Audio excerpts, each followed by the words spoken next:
Hivi unafahamu kwamba Afrika tulishakuwa na mtu tajiri zaidi kuwahi kuishi, yani kutokea duniani? Sijui kama tunaelewana. Yani kwa karne sasa hivi ama kwa miaka ya hivi karibuni, unaweza kumtaja mtu kama Elon Musk, unaweza kumtaja mtu kama Bill Gates. Kija kama Afrika unaweza kumtaja mtu kama Aliko Dangote na watajiri wengi ambao wanapatikana barani Afrika. In fact pia ukija kama Tanzania uweze acha kuwataja matajiri ambao tuko nao. Kwa mfano wakina GSM, wakina Mo Dewji, Yusuf Manji na matajiri tofauti, you feel me, ambao vijana wengi ambao tuna aim ama tunatamani kufikia levels ambazo wamezifikia huko, wakina Baresa, you feel me, na mwisho wa siku ndo tutokee sasa kwenye hizo chati za kidunia za kina Bill Gates. Story ambayo nataka nikwambie leo ni kwamba kuna jamaa mmoja alikuwa anaitwa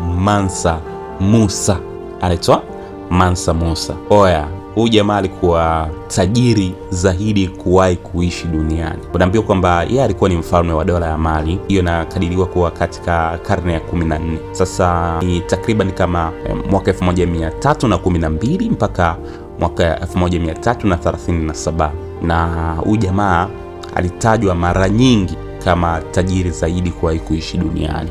Of course Mali ipo Afrika, kwa hiyo huyu jamaa alirepresent Afrika kuwa mtu tajiri zaidi kuwahi kuishi duniani. Sasa yeye alitokea katika familia ya kifalme na alichukua madaraka yake yeye aliyapata baada ya mtawala aliyekuwepo madarakani kuondoka, akiwa kwenye zile safari za baharini. Zamani walikuwa wanasafiri na majahazi, you feel me. Sasa huyo mfalme wa kwanza aliyekuwepo madarakani kabla ya Mansa Musa kuingia madarakani, yeye alitoweka kwenye safari ya baharini na kutokomea kusikojulikana. Sasa chini ya uongozi wake Mansa Musa, dola ya Mali ilikuwa kubwa sana kiuchumi na kijiografia pia, kwa maana ya kwamba jiografia ya Mali kipindi hicho ilitawala maeneo mengi yenye dhahabu nyingi, kipande cha Afrika ya Magharibi, you feel me. Sasa utajiri wa Mansa Musa ulitokana na udhibiti wa biashara ya dhahabu na biashara ya chumvi kupitia njia ya Trans-Saharan trade.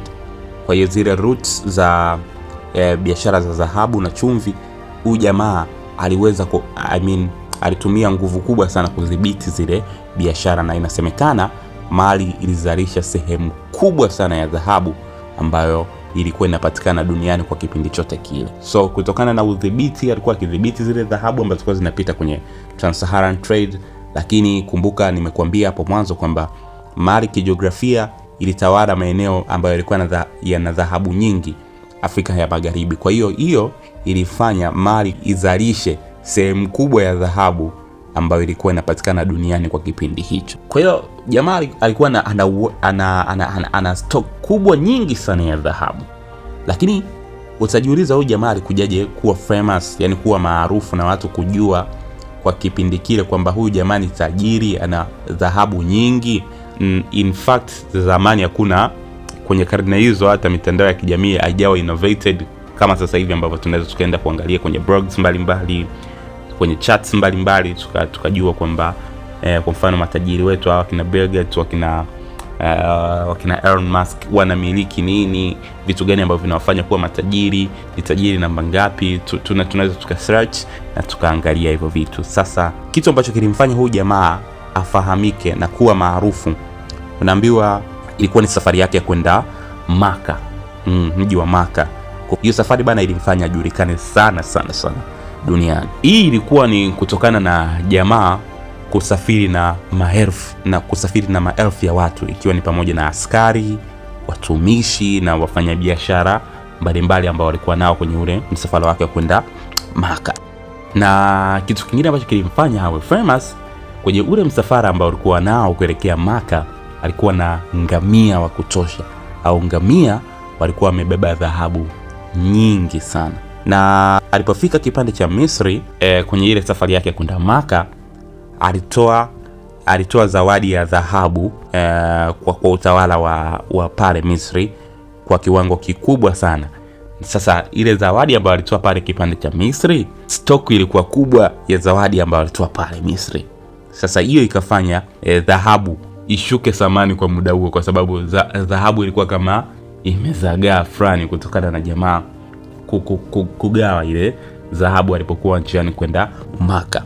Na kingine ambacho kilimfanya kuwa maarufu zaidi duniani na watu kumfahamu kwamba huyu jamaa ni tajiri ni kutokana na Mansa Musa. Kwanza alijenga misikiti pamoja na vyuo, na hii ilikuwa katika mji wa Timbuktu ambao ulikuwa kituo kikubwa ama kitovu kikubwa cha elimu Afrika. Unaweza kukumbuka katika historia kuna eneo ambalo tunalitaja linaitwa Timbuktu kama kitovu cha elimu barani Afrika. Yeye kujenga kwake vyuo na misikiti, kumbuka kipindi hicho tayari dini ya Kiislamu tayari kuishaingia kipande cha Mali. Kwa hiyo alijenga misikiti, akajenga pamoja na vyuo. Kwa hiyo ilimfanya kuwa maarufu pia, na hiyo ilifanya Afrika ijulikane duniani kama eneo tajiri na lenye ustaarabu.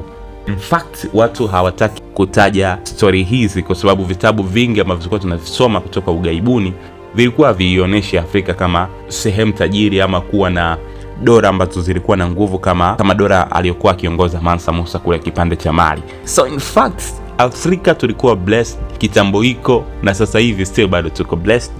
Bila Diga the Future story kama hizi kwenye TikTok yangu tutakuwa na drop kama hivyo. Usiache kunifollow kwenye Instagram kama Diga the Future _02.